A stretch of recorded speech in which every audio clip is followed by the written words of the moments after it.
Beypore international water fest അത് 2021 ഡിസംബറിലാണ് ആരംഭിച്ചത്.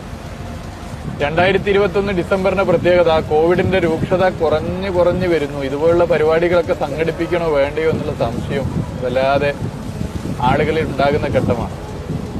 പക്ഷെ ഞങ്ങൾ സധൈര്യം ജനങ്ങളാകെ ഇങ്ങനെ ഒരു പരിപാടി സംഘടിപ്പിക്കണമെന്ന് നിശ്ചയിച്ചു. കോവിഡിന്റെ എല്ലാ പ്രോട്ടോക്കോളും പാലിച്ചു.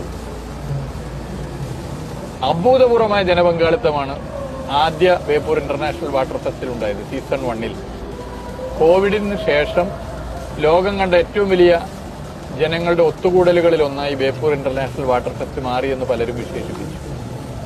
സീസൺ 2 2022 ഡിസംബറിൽ വലിയ ജനപങ്കാളിത്തത്തോടെ നടന്നു. സീസൺ 3 2023 ഡിസംബർ മാസം ഇതുവരെ കാണാത്ത ജനപ്രവാഹം സീസൺ 3 കാണുമ്പോൾ വേദികളുടെ എണ്ണം വർദ്ധിപ്പിച്ചിരുന്നു.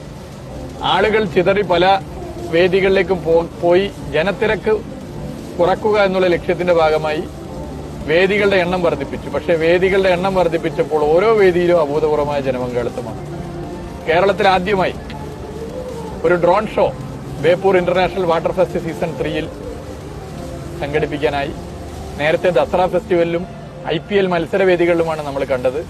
കേരളത്തിൽ ആദ്യമായിട്ടാണ് ഒരു ഡ്രോൺ ഷോ വരുന്നത്. ഇനി കേരളത്തിൽ നമുക്ക് പടർത്താം. എല്ലാ നിലയിലും ജനങ്ങളാണ് ഇത് സംഘടിപ്പിക്കുന്നത്. ആദ്യം മുതൽ അവസാനം വരെ ഇതിന്റെ സംഘാടകർ ജനങ്ങളാണ്. നാടിന്റെ നന്മ ആഗ്രഹിക്കുന്ന എല്ലാവരും ഇതിനോട് ചേർന്ന് നിൽക്കുന്നു. അഭൂതപൂർവമായ വിജയമായി ബേപ്പൂർ ഇന്റർനാഷണൽ വാട്ടർ ഫെസ്റ്റ് മാറി.